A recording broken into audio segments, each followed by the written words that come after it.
been there to see the drama that was at the police station. And like I said, he was just such a douchebag, and so he's like, no, I'm still not gonna give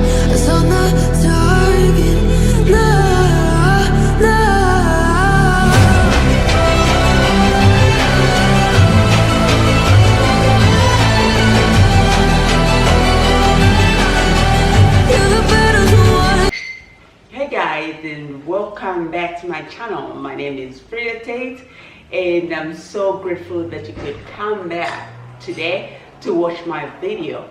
If you're not yet subscribed, please feel free to subscribe and turn on that post notification button so that each time I put out a brand new video, you are the first to know.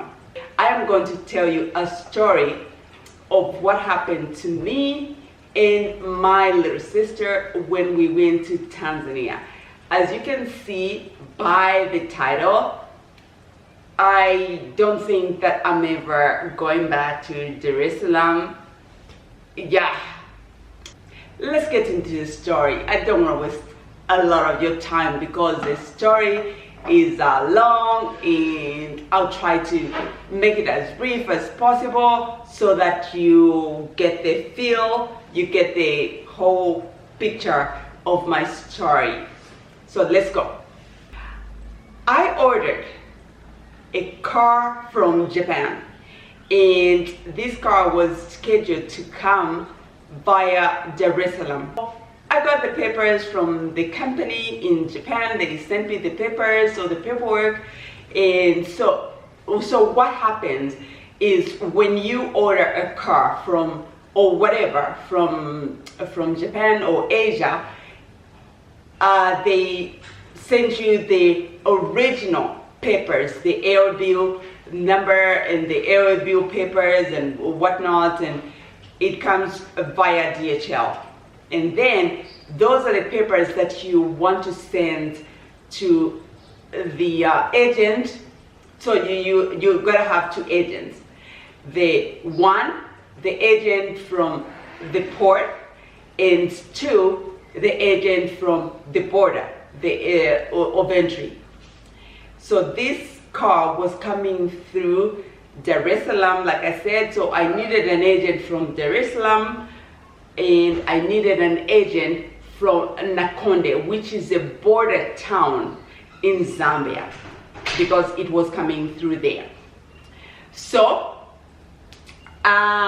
my sister recommended this agent because they had just used this agent the previous months, because she ordered a car from Japan and everything went smooth. And so she recommended this agent, and I absolutely had no reason at all to object. And then we started the process. He said, send me the money. This is how much it's gonna be. I sent the money as well as the papers. And then he told me that as soon as he's done, then he's going to tell me so that we start off. Because we had planned to go to pick up the car from Jerusalem, me and my sister. My husband refused to go with me to Jerusalem because that's another story. When we visited from, briefly, I just want to talk about that. We visited from Canada to Zambia, and me, I was feeling adventurous, so I told my husband that, why don't we take a road trip to Jerusalem? We took a road trip to Jerusalem, and that did not go well. Yeah, we had a bad experience. So from there, vowed not to go back to Tanzania, especially by road. I mean, if it was flying, then that would be a different story. But anyways, so that's a side story. Again, you see me digressing. Anyways, back to the story.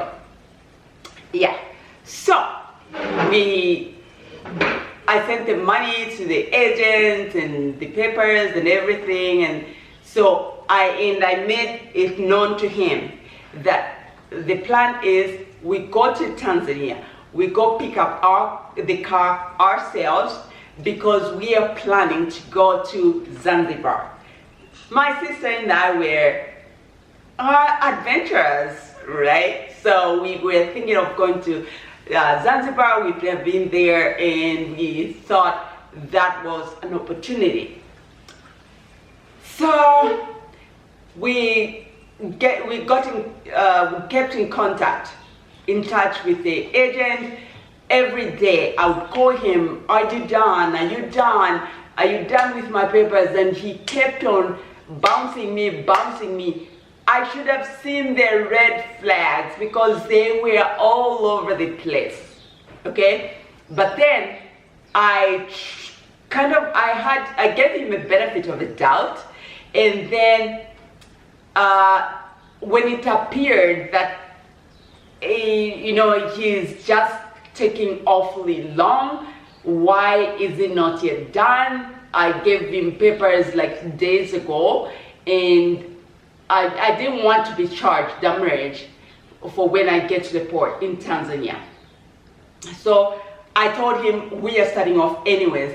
I want to find the papers in Nakonde, and I still had $100 balance from what he charged me. And then I said, okay, I'll give you the balance when we pick up the papers, because I kind of wanted to exchange. And then when we got to Nakonde, which is the border, Zambian border town, I called him, and he gave me this story that he was in church, and then he's gonna send his friend or the person that they work with, and this person is gonna bring the papers, and I give him the balance.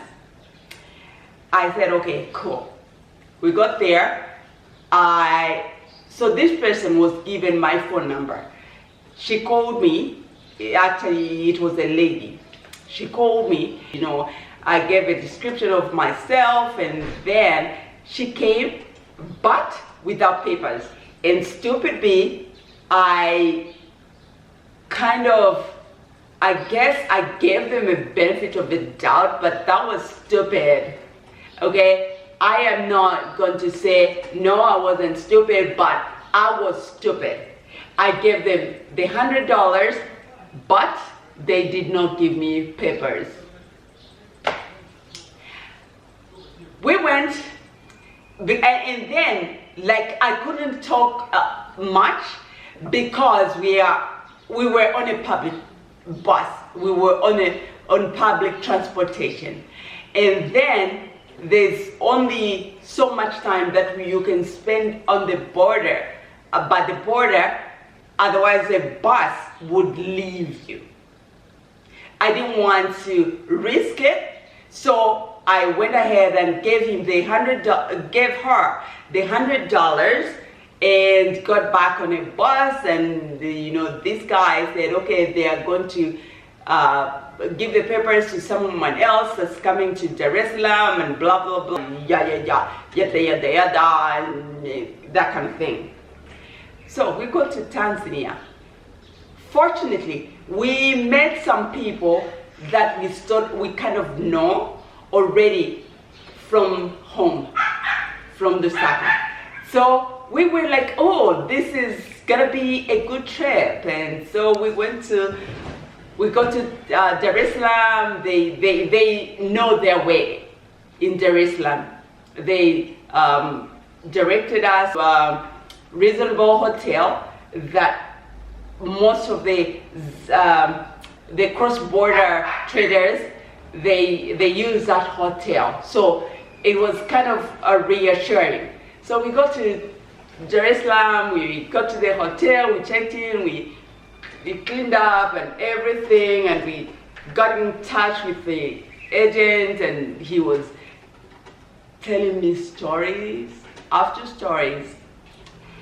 that no, the car was, you know, was still not cleared and blah blah blah. Just stories. And then after a few days, it started to sound ridiculous because the people that we had met on the bus, they cleared their car and they're on the way back to Zambia, and I was scared. I'm like, what happened to my car?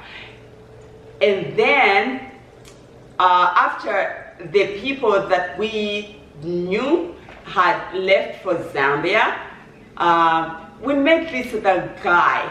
He was also waiting for the container that was coming from China. He's Congolese. And then there was other guys that were also from Lusaka, but we didn't know them prior to that. And then they offered that they would go to the port if we gave them the ordeal number, the kind of car we ordered and everything, all the details. They would go and check it to see if it's there, if it arrived, if it's if it has been picked up and whatnot. We did, and then they went to the port. They checked it and they said the car is still there. That was reassuring to me. I kind of started smiling then. I'm like, okay, my car is still there. It hasn't been stolen or anything or something weird like that. But then where are the papers? Because in order for me to get the car from the port, I needed them papers. This guy was telling me stories. At the same time, he also gave me another number, this time a Tanzanian number, of the agent that he works with, and he knows about the story of the car, and he was working on the car, on the papers of the car and stuff like that. When I got in touch with this guy that I was given the number to, he was also telling me stories. And then at some point, he said, no, your car is actually out. It's on the way to Tunduma, which is the border town, but on the Tanzanian side. I'm like, why would it be in Tunduma when I'm in Dar es Salaam to pick it up? Why is it not with me? And then he said that no, because the driver came to pick it up and blah, blah, blah. Like the stories that did not make sense. But then this other guy that we met at the hotel told me that the car was still there. And so, what am I gonna do now? These guys offered to escort me or accompany me to the police station so that we can report it. And that's what we did. We went to the police station, we reported it, and of course, in Tanzania, they use a lot of Swahili. They are able to speak English to some extent, but they just prefer to use Swahili. And of course, I did not speak Swahili. So you should have been there to see the drama that was at the police station. Because now they were like, okay, like the kind of look that they gave me was like, who do you think you are? You're black, boy, you speaking English, and that kind of thing. But anyways, I kind of just humbled myself because I'm the one that needed help. And so I did. So I gave them the phone number to the agent back in Tunduma, the one that had said that the car was out of the port and it was in Tunduma or on the way to Tunduma and stuff like that. But So when this agent in Tunduma knew that, okay, this is getting serious, now it's the case is at the police station, because at the same time they also suggested that we are going to involve Interpol, because this car, there's just so many issues. So in order to protect the car so that it doesn't cross to any other country, we are going to involve Interpol. The police guy said, or called the people at the port, that okay, when if anyone comes to pick up this car, immediately you let me know, you call me and you let me know, because this car is the owner is here, and then it's at risk. So we went back to the hotel and we were just chilling in our hotel room and everything, and then the police guy called me that report to the police right away. I went to the police station and he explained to me that actually there is a guy that has come to pick up your car. So let's go to the port. We went to the port, and sure enough, there's my car, and the guy was there driving it. I don't think they wanted to steal the car, but they wanted to for them to drive the car from Dar es Salaam to Tunduma, such that when they get to Tunduma, then they give me all the long list of the expenses that they had done on this car, and something like that. So I was like, okay, I don't feel comfortable, because by now it was late. It was around, maybe around 6 o'clock, yeah, somewhere around 6 o'clock. So I said I don't feel comfortable, because if you've been to Dar es Salaam, or you've seen videos from Dar es Salaam, it's kind of hilly, it's mountainous, it's like valleys and all that kind of crap, so it's not even safe to drive at night. And this guy wanted us to drive at night. So I said, I don't feel comfortable driving at night in those roads, those hills, so let's leave tomorrow morning. But because this guy said he didn't have any money for the hotel, I was nice enough. I said, okay, I'll book a hotel at the same hotel that I'm staying, so that in the morning we start off. Because this guy, I guess he was just dragged into this situation. I don't know, but I'm nice. I just assumed that he was just dragged into this situation, the driver. So I was just trying to be nice to him. Okay, so in the morning we set off for Tunduma, and we did what we gotta do, and then bam, we were on our way to Tunduma.